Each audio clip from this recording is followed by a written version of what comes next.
এই তো আমি চলে আসছি একটু পরে। মা, আমার অফিসে নিচে চাবি কি করতেছে? মাকে তো আজকে আমি ছাড়বো না। মা তুমি এখানে?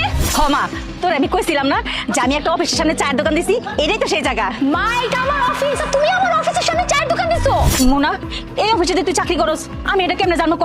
তুই কি কোনো সময় আমার লগে 2 মিনিট বসে কথা কইছস? না আমার লগে কথা কনের লেগে তো সময় আছে। মা এত সময় না আমার হাতে, না আমার অনেক কাজ করতে হয়, আর তুমি আমার অফিসের সামনে চায়ের দোকান দিলা। তুমি কি জানো এই অফিসে জব নিতে আমার কতটা কষ্ট করতে হয়েছে, কি পরিমাণ আমাকে এফোর্ট দিতে হয়েছে? আর এই অফিসে না আমার অনেক বড় একটা রেপুটেশন আছে, আর কেউ যদি জানতে পারে যে তুমি আমার মা সামনে যে চাওয়ালি, আমার মান সম্মান থাকবে কিছু? আচ্ছা মুনা, তুই কি চাস আমি এর থেকে জায়গা দোকান ঘুটাইয়া? আমি এই অফিসের সামনে কত কষ্ট কইরা আমি এই অফিসের সামনে পারমিশনটা লইছি চায়ের দোকানটার লিগা। আর এই না যদি আমি চায়ের দোকান যদি না করি তাহলে আমাকে সংসার কেমনে চলবে কত? আমরা কি খামু? মা তুমি পারমিশন নিলে আর কোনো জায়গা পেলে না, শেষ পর্যন্ত কিন্তু আমার অফিসের সামনে তোমাকে পারমিশন পাইতে হলো। আর কি কোথাও জায়গা পেলে না পারমিশন নাও চায়ের দোকান দেওয়ার? আরে তোর কেমন কত?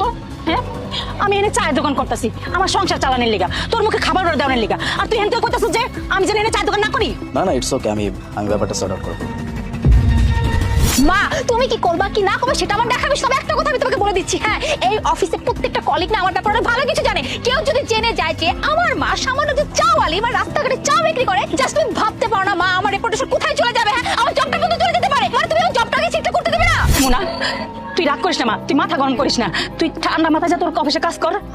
আমি কাউরে তোর পরিচয় দিব না যে আমি তোর মা।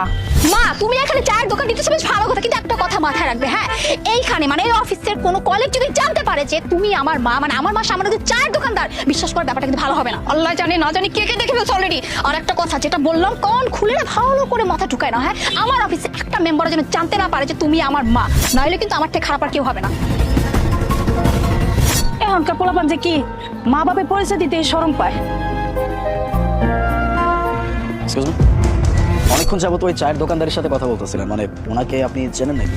নো স্যার, এমন কিছু না। অ্যাকচুয়ালি ওই মহিলা আমাদের অফিসের নিচে নতুন চায়ের দোকান দিয়েছে, তো সো আমি ওনাকে বুঝাচ্ছিলাম যে আমাদের অফিসের নিচে চায়ের দোকান যেহেতু দিয়েছে, আমাদের অফিসে প্রত্যেকটা এমপ্লয়িকে যেন ঠিকঠাক টাইমে চাটা দেয় আর কি, আর কিছুই না। স্যার আমি আসি। Sure.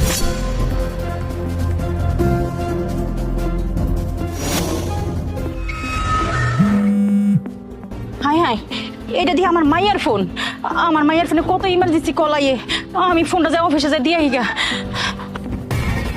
এই কোথায় যাচ্ছেন আপনি? স্যার একটু ভিতরে যাইতেছি। ভিতরে যাবেন মানে ভিতরে কি কাজ আপনার? স্যার ওই যে মুনা ম্যাডাম আছে না, মুনা ম্যাডামের লগে একটু দরকার আছে, এই জন্য যাইতেছি। তুই তো একটা সামান্য চাল, আর মুনা ম্যাডাম হচ্ছে অফিসের ম্যানেজার।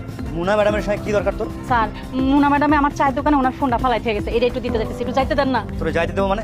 এই তুই তো সামান্য একজন চালই হয়ে ভিতরে যাবে অফিসের সঙ্গে